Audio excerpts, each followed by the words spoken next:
నమస్తే అండి. మీ పేరు? నా పేరు కళ. మీ నియోజకవర్గం? గుడివేడ. ఇక్కడ వైసీపీ పాలన ఎలా ఉంది మేడం? ఈ ఊరికి వచ్చి మేము ఈ ఊరోళ్ళం కాదు కదా, మాకు తెలీదు.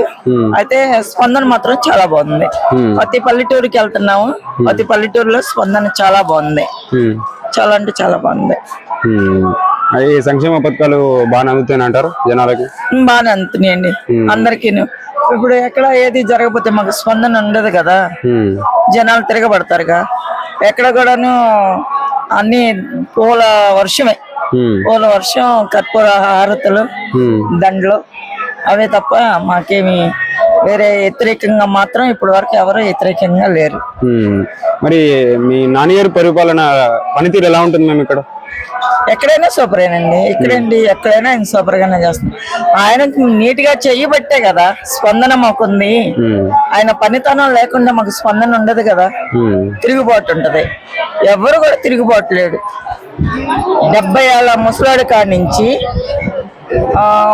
3 ఏళ్ల పాప వరకు, బాబావని పాపవని, వాళ్ళతో కూడా కొరాల నాని వస్తున్నారు, కొరాల నాని వస్తున్నారు. ఆయనకు మాట్లాడటమే రాదు, కొరాల నాని అంటమే రాదు. అలాంటి వాళ్ళు కొరాలని అని చెప్పి అంత చిన్న పిల్లలు కూడాను కొడాల నాని వస్తున్నాడు అని అంటే దానికి స్పందనే కదా మాకు. పెద్దోళ్ళంటే అది కామన్, చిన్నపిల్లలకి ఏం తెలుసు? కొడాల నాని అంటే ఎవరో, నాని అంటే ఏంటో, వాళ్ళు ఏం చేస్తున్నాడు ఆయన అన్నది ఎవరికి తెలియదు కదా. వాళ్ళ చిన్న పసిపాపల్లో కూడా స్పందన ఉందంటే దాన్ని బట్టి మేము ఎదుగుతున్నాం అనేగా. మరి ఈ పథకాలు కాకుండా ఇప్పుడు చంద్రబాబు అని అపోజిషన్ పార్టీ వాళ్ళు చాలా పథకాలు ఇస్తారు, అవి ఇస్తారంటారా జనాలకి? 15-20 సార్లు వాళ్ళు గెలిచారు. వాళ్ళు ఏ పథకాలు ఇచ్చారు, ఏం చేశారు వాళ్ళు? ఇప్పుడు జగనన్న ఎక్కిన కాడ నుంచి పట్టుమని ఆయన ఒక 3 సంవత్సరాలు చేస్తుంటారు. ఈ 3-4 సంవత్సరాల్లో ఎన్ని పథకాలు ఇచ్చాడు? ఎంతమందికి ఎన్ని ఇచ్చాడు? ఉద్యోగాలు లేని వాళ్ళకి ఉద్యోగాలు ఇచ్చారు. మొన్న కావంటుంది, ఏమో ఉద్యోగాలు ఇస్తామన్నారు, ఉద్యోగాలు ఇవ్వలేదు, ఏమి ఇవ్వలేదు అని అంటే ఇచ్చిన ఉద్యోగాలన్నీ ఎవరికి ఇచ్చారు? ఇప్పటి వరకు ఉద్యోగాలు చేశారు కదా, వాళ్ళ వల్లే కదా ఉద్యోగాలు తీసేస్తుంది. వాళ్ళు ఇచ్చింది ఏంటి? అన్ని సంవత్సరాలు వాళ్ళు పరిపాలన చేశారు. వాళ్ళు ఎవరికైనా ఒక ఉద్యోగం ఇచ్చారా? ఒక పింఛని ఇచ్చారా? ఇచ్చినవి కూడా ఎన్నింటికి? వాళ్ళు చెప్పిన టయానికే తప్ప మన టైం లేదు. మాది అలా కాదు కదా, చెప్పిన టయానికే నిద్ర కళ్ళ మీదే పింఛనీలు కానీ ఏ పథకమైనా సరే ప్రతి ఒక్కళ్ళు మా పథకాలు అందుకున్న వాళ్ళే గాని మాకు రాలేదు అన్నవాళ్ళు లేరు. అందరికి వచ్చినాయి.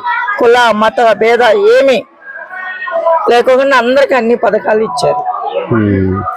సో జగన్ పరిపాలన వల్ల రాష్ట్రం మొత్తం సుభిక్షంగా ఉంది అనుకుంటున్నారు?